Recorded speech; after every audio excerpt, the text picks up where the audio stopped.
And good afternoon, everyone. It's so nice to be here. My name's Ben Smith. I'm a director with the company Arup. So back in 2019, a couple of years ago, I was involved with a large group of people in a really interesting, fascinating piece of research, which was called The Future of Urban Consumption in a 1.5 Degree World. It was a large project team comprising people from the organisation I work for, Arup, but also members of C40 Cities and Leeds University. And if you don't know of any of those organisations, Arup is a large engineering firm that also does environmental and advisory work. C40 Cities is a network of 95 of the world's mega cities and their mayors, all working together on climate action. And Leeds University has some of the world's leading academics working to show us the pathway to reduce greenhouse gas emissions. The focus of the project was really on this topic of consumption-based emissions. What do I mean by consumption? Typically, you measure emissions in terms of where they're produced. So if we're thinking about Guildford's emissions, we might think about all the emissions which are produced in Guildford. But actually, in Guildford, we are consuming stuff that comes from much, much further afield because of the supply chains, right? The work of consumption, it's stuff which is consumed locally in places like this, by businesses, by governments, and by citizens, but it results in impacts, environmental impacts, greenhouse gas emissions, far, far away from here. We generate consumption emissions through our consumption, obviously, through things like what we eat, what we wear, how frequently we fly, how we choose to travel for our personal transportation by car and so on. For those of us who are fortunate, living in high-income cities around the world, to get the world onto a 1.5 degree pathway to a safe planet, we in the rich world need to reduce our consumption emissions by 2/3 in the next decade. When you think about that, it feels pretty scary, right? And often the response when we've been talking about the research was, I'm completely powerless. I'm just an individual.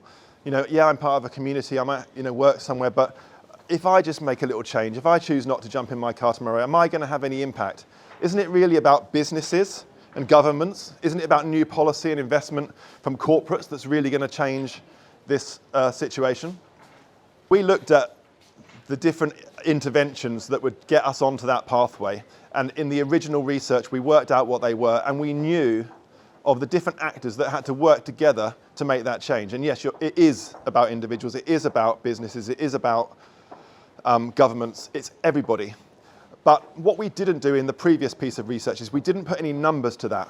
So we knew about the things that needed to change. We knew about the groups of organisations and people that had to come together to make that change. But we never said, this much is accountable for individuals and citizens, this much is accountable for businesses. Just last year, the guys who set up the Jump, they came back to us and said, look, could you just take the data and the numbers that you have from your original research, that's a couple of years old now, and just cut it in a different way so that we can actually give someone a concrete answer on this question.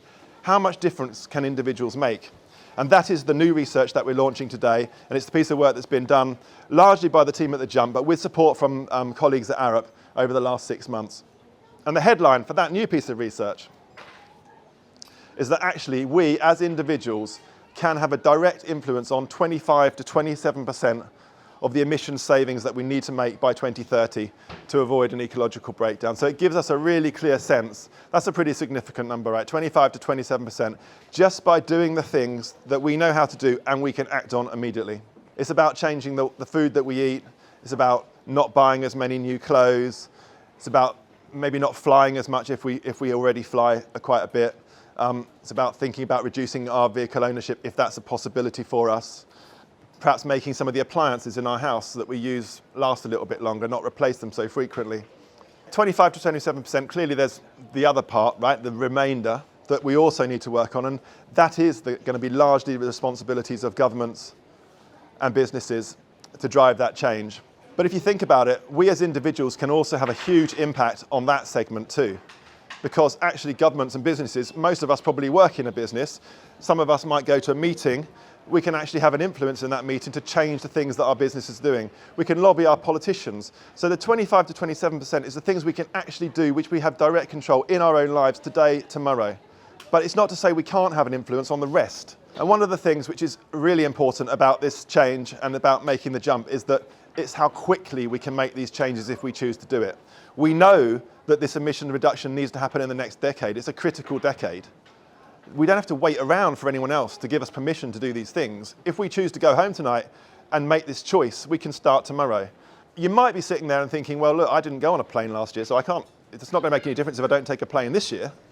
The overarching message is that we need all action from all actors now.